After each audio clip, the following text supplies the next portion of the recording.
Welcome to 13 News at Noon. I'm Felicia Lawrence on the desk with meteorologist Rob Ellis this afternoon. It's another cold day. We do have sun, which I'm always happy to see, but it just seems like we are rinsing and repeating. Rinse and repeat. I mean, it's going to be the same thing over and over again. There are some changes in the long term, but at least in the short term, the next few days, kind of what you see is what you get. Let me take you to temperatures. There's also some concerns on the roadway, so I want to hit weather and traffic within this here. Let's look at the numbers. We've got some single digits, but it's mostly into the teens right now. Next few hours, we do expect the temperatures for everyone to get into the teens. A little bit of sunshine mixed with some clouds out there. The bit of sunshine certainly does help, but I think we'll see more clouds filter in as the day goes on, as our high temperature is expected to reach into the upper teens and maybe some 20s farther to the south. Certainly one of our milder days, but mostly cloudy skies are expected for tonight and back down yet again near or perhaps a little bit below zero. There's a lot of variability in the overnight low temperatures, and I think we're going to see that again for tonight. Low temperatures again near zero, but earlier this morning you could have been any side of say 10 below to 10 above. So I think we're going to see a lot more variability than maybe what that map is talking about. Let me show you this very quickly. I want to get you in close here to Interstate 70 eastbound. This is right near the Emerson exit. Let me take you in. Let me show you one of the traffic cameras. This is what we're looking at, the backup because of this accident. Now it's just off the screen. The the folks at NDOT moved the camera slightly so that we couldn't see that vehicle. Sometimes they do that when there's injuries or something that perhaps they don't want to be on camera. Continuing to monitor it, but it definitely has at least the left lane or two lanes closed as you see some emergency vehicles in the lane. Looks like some traffic is going by on the right two lanes. Again, this is 70 eastbound at Emerson approaching 465. Take an alternate route if you can. Okay, a bit of a backup there. Thank you, Rob. On to more news now. Many sidewalks across Marion County are still buried in snow, and that can make it difficult and even dangerous for neighbors trying to get around. But there's a local volunteer program lending some help. It's called Snow Buddies, and it connects volunteers with neighbors who cannot shovel on their own. And that could be due to age, disability, or some other limitations. Well, one volunteer says it is Hoosier hospitality in action. I just go when I can. If they need it, I have the sidewalks covered, or if their sidewalks by their house are covered, then I make sure it gets done. I feel like it's important because these people are asking for help. They need our help. It's also important because these people can't really do it themselves. EW says keeping sidewalks clear protects delivery drivers, postal workers, and anyone else walking through your neighborhood. If you need help from the program or if you would like to volunteer, we have that information right now at WTHR.com. And new this afternoon, a 16-year-old boy has been arrested on a murder warrant. This stems from IMPD's investigation into a fatal shooting on the north side. And it happened in November on North Pennsylvania Street near 38th and Meridian. That's where officers found 35-year-old Stephen Coach Jr. shot. He was pronounced dead shortly after arriving at the hospital. Police say the shooting started as a disturbance in the street.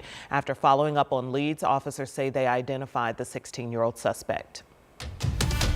And for the sixth time in the past 5 days, an Indiana State Police car was struck on an Indianapolis area interstate. Look at the photos here. We've got these from ISP. We have received them from ISP.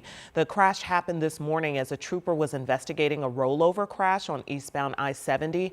They say another car spun out of control and then hit the back of the trooper's car. The trooper and other driver were taken to the hospital to be treated for non-life-threatening injuries. Gives you an idea of how fast you're going and the impact that could happen there. Another state trooper is recovering this afternoon. Police say he was hit by a suspected impaired driver. State police say it happened while the trooper was blocking a lane along I-65. That's while another trooper handled a crash. Well, the trooper hit was taken to the hospital. They also sustained non-life-threatening injuries. The other driver is now being investigated. A Hendricks County snowplow driver was arrested for allegedly crashing the snowplow while driving impaired. Hendricks County Sheriff's deputies responded to the crash Tuesday evening on County Road 550 West. The sheriff's office says the plow went off the road and then rolled into a ditch. The driver was not hurt, but deputies noticed signs of impairment and arrested them after an investigation.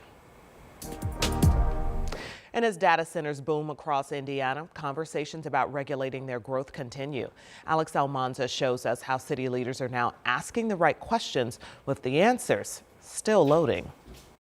Environmental advocates say it's a Wild West era for data centers in Indiana, with little guidance at the state level, leaving local governments to bear the brunt of developments. So now the question becomes, what power does Marion County have? That question echoes in the room where it happens, where several data center proposals have triumphed and hit massive roadblocks. At Wednesday's Environmental and Sustainability Committee meeting, nothing on the agenda except a discussion, a brainstorm session, if you will. And so we're in good company with other municipalities really thinking about this, struggling with this, coming up with the right solutions that is done side by side in coordination with our residents. Two presentations on Wednesday, including from the Hoosier Environmental Council, which revealed that deregulation at the national level is paving the way for data centers to move in and get online quicker. According to the Pacific Northwest National Laboratory, of the 61 state-level data center policies compiled, 44 of those have passed, with most being last year. And of those, most existing data center policies that have been passed are tax incentives. Okay. Meanwhile, a Trump administration executive order signed last year looks to fast-track large-scale projects on both federal and non-federal land, reducing review timelines and public input windows. But including factories, data centers, and power plants of all kinds, the United States will have total industrial and technological supremacy. Here at home, city leaders are trying to find ways to slow it down and take a more thoughtful approach. The challenge is not to let it bear you down or hold you back. You have to move forward and come up with solutions and start putting them on the table, because that's how you really solve this issue. And that always has to be in conjunction with listening closely to what constituents have to say. Those constituents saying they hope the city steps up. Right now we are virtually unprotected. Data centers can fly under the radar. There's no zoning that's specific to data centers, and so we need strong protections. Now, they're the same concerns that we've heard about for over a year: water usage, power consumption. Now the question for residents becomes, how can they pause a development in their community as questions about moratoriums are risen? At the City County Building, Alex Almanza, 13 News. Now to the Statehouse. That is where a controversial bill is advancing, and it would create a state-controlled police force and give the governor the power to deploy it at any city or town. This bill led to more than 2 hours of debate, Democrats calling it one of the most dangerous bills they've seen. The governor says it's about being prepared, and it allows National Guard members to have full police powers after military and state law enforcement training. But unlike local police, the force would answer only to the state with no civilian oversight. You send this force in, you're telling the people of Indianapolis or Kokomo or wherever, don't trust your local police. That is the message. They are inadequate, they are incompetent, and we're taking over. And I think it's better to be prepared than not, to where you'd have to send in general guardsmen that weren't trained for that specifically, and other states have done it as well. Due to the winter storm, deadlines are being pushed back. The second and third reading deadlines are today and Monday. And this winter weather is also having some impacts at the Statehouse. Our partners at the Capitol Chronicle report that a representative says the House Ways and Means room sustained heavy snow damage. You can see some tarps over the electronics there. The committee was reportedly moved over concerns of the ceiling falling in. That snow can certainly build up and get heavy, Rob.